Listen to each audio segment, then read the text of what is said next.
Hello दोस्तों, स्वागत है आपका एनसीईआरटी की इस सीरीज़ में। जैसा कि आप सभी को पता है कि हम लोग क्लास 6 की एनसीईआरटी ख़त्म कर चुके हैं। अब ये हम लोग क्लास 7 के हिस्ट्री की एनसीईआरटी आज से स्टार्ट कर रहे हैं।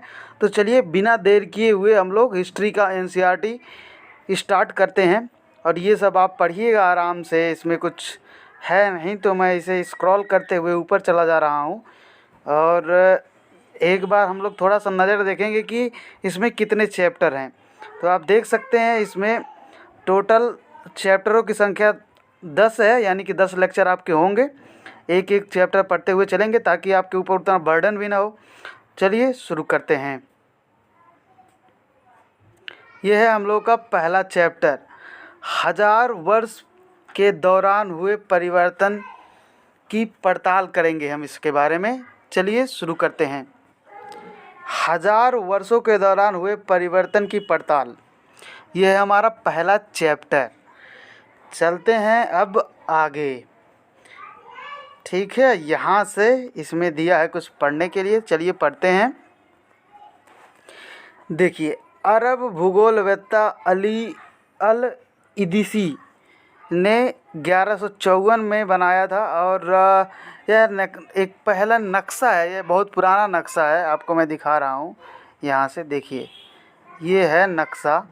ठीक है, ये नक्शा आप देख सकते हैं। इसे किसने बनाया था? तो भूगोलवेत्ता थे अल इंद्रिसी, इन्होंने बनाया था। ठीक, ये आपको ऐसे नॉलेज के लिए इसको याद रखना है बस, और बाकी इट्स नॉट इम्पॉर्टेंट ये सब एग्ज़ाम के लिए। यहाँ मैं थोड़ा आपको समझा दे रहा हूँ। देखिए, अल इंद्रिसी ने बनवाया था, आपको पता है। अमीर खुसरो 14वीं सदी में बाबरनामा और तुगलक बाबरी 16वीं शताब्दी में बना था। इस अभी ये सब देखिए, ये सब इम्पोर्टेंट नहीं है, इसलिए मैं काट दिया हूँ। आपको फालतू टाइम वेस्ट करने की ज़रूरत नहीं है। ये जो मैंने ऊपर ही बता दिया है आपको कि निम्नलिखित में से प्रथम हिंदुस्तानी शब्द का उपयोग किसने किया, तो भैया ये आप देख सकते हैं, मिनहाज उल सिराज और तकबाद ए नसीरी, इन्होंने किया था। ये देखिए, बाबर संयुक्त व्यक्ति का बाबर संस्कृति व्यक्तित्व का धनी तथा इसने भारतीय उपमहाद्वीप के संदर्भ में आप चर्चा करने के लिए आप इसका वो कर सकते हैं। देखिए, निम्नलिखित में से सर्वप्रथम भारत के लिए हिंदी शब्द का प्रयोग किसने किया, तो अमीर खुसरो ने किया था।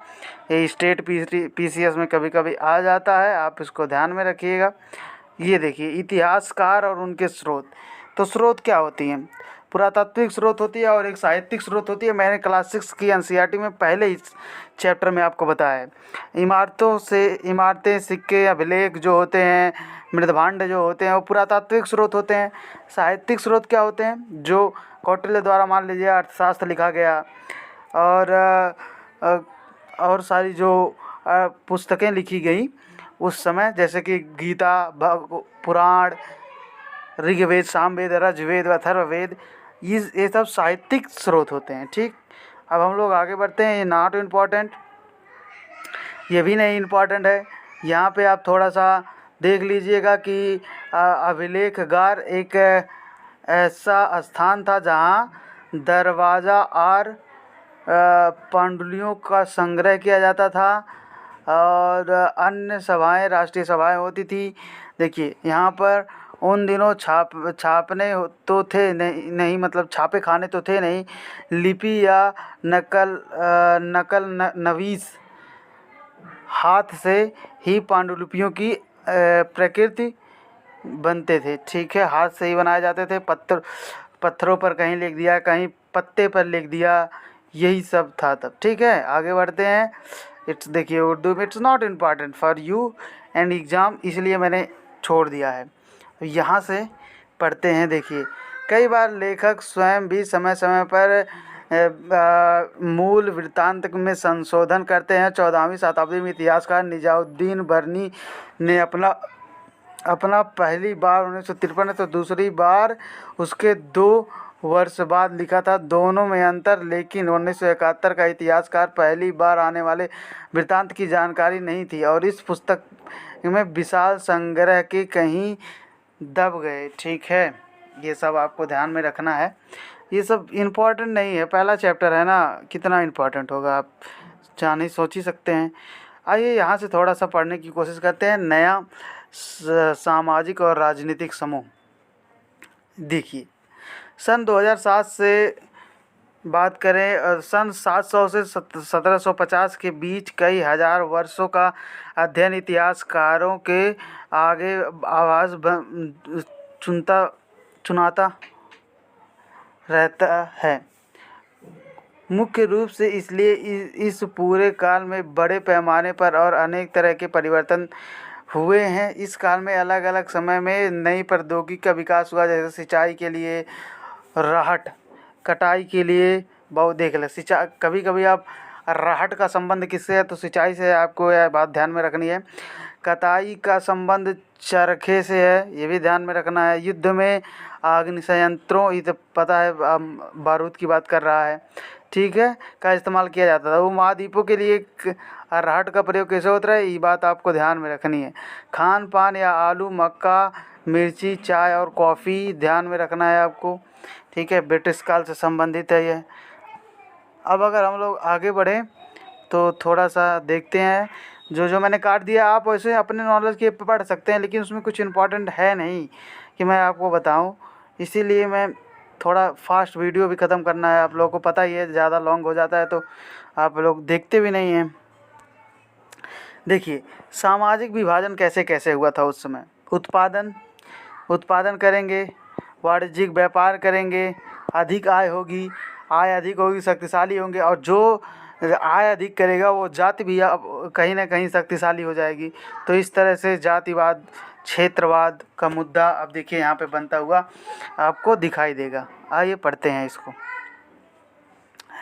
देखिए, बड़े बड़े राज्यों के अंतर्गत कई सारे क्षेत्र आ जाते थे, और दिल्ली के सुल्तान गयासुद्दीन बलबन 1266 से 1287 को प्रशांति के एक संस्कृत प्रशस्ति के उदाहरण के लिए उसे एक विशाल साम्राज्य का शासक बताया गया है, जो पूर्व में बंगाल से लेकर पश्चिम में अफ़गानिस्तान के गजनी, मोहम्मद गजनवी यहीं का था, ये बात आपको ध्यान में रखनी है, दक्षिण भारत में भी आ जाता था। गौड़, आंध्र प्रदेश, केरल, कर्नाटक, महाराष्ट्र, गुजरात आदि भिन्न भिन्न क्षेत्रों के लोगों की सेना में। देखिए यहाँ पे गयासुद्दीन बलबन का साम्राज्य पूर्व में बंगाल से लेकर पश्चिम में अफ़गानिस्तान तक था। देखिए, पूर्व में बंगाल, आपको मैं मैप में दिखा दे रहा हूँ। देखिए, पूर्व में बंगाल अपना यहाँ कहीं होगा, पूर्व में बंगाल से लेकर पश्चिम में यहाँ अफ़गानिस्तान तक, ठीक है। पूर्व में बंगाल से लेकर पश्चिम में यहाँ पर आपका अफ़गानिस्तान है, यहाँ तक था, ठीक है। आगे बढ़ते हैं।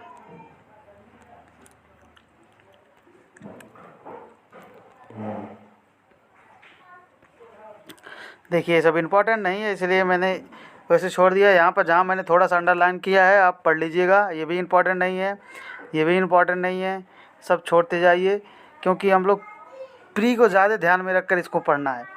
देखिए, संरक्षक कौन होता है? कई प्रभावशाली धनी व्यक्ति या जो किसी कलाकार, शिल्पकार, विद्वान तथा अभिजात जैसे किसी अन्य व्यक्तियों को मदद या सहारा देते थे, उन्हें संरक्षक कहा जाता था। उसके बदले में उनको भूमि दे दी जाती थी, ये सब काम किया जाता था, ठीक। It is not important for you, not important for UPSC.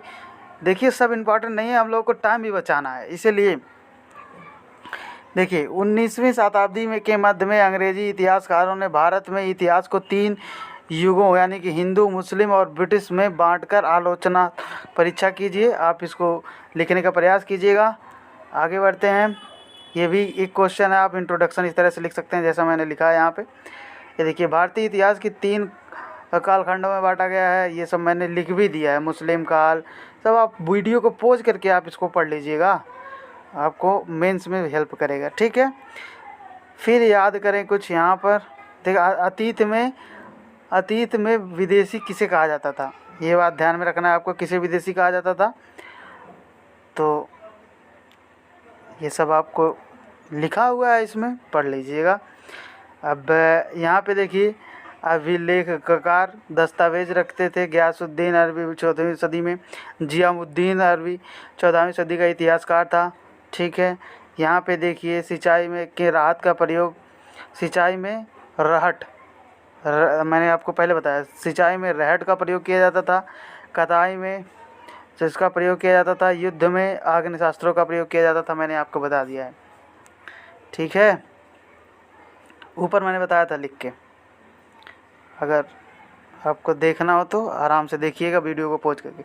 Hindu देवी देवता, राजा तथा मंदिरों का निर्माण करवाया जाना, ब्राह्मणों का वर्ग, इस्लाम धर्म का उदय, भक्ति आंदोलन का उदय। ठीक है, पंचायती राज के माध्यम से नियम, ये सब आप फिर, ठीक है, ये सब आप देखिएगा। इसमें कुछ बताने लायक तो है नहीं, मैंने पहले लिख भी दिया है। तो ये चैप्टर आपका ख़त्म होता है। Thank you so much for watching this video.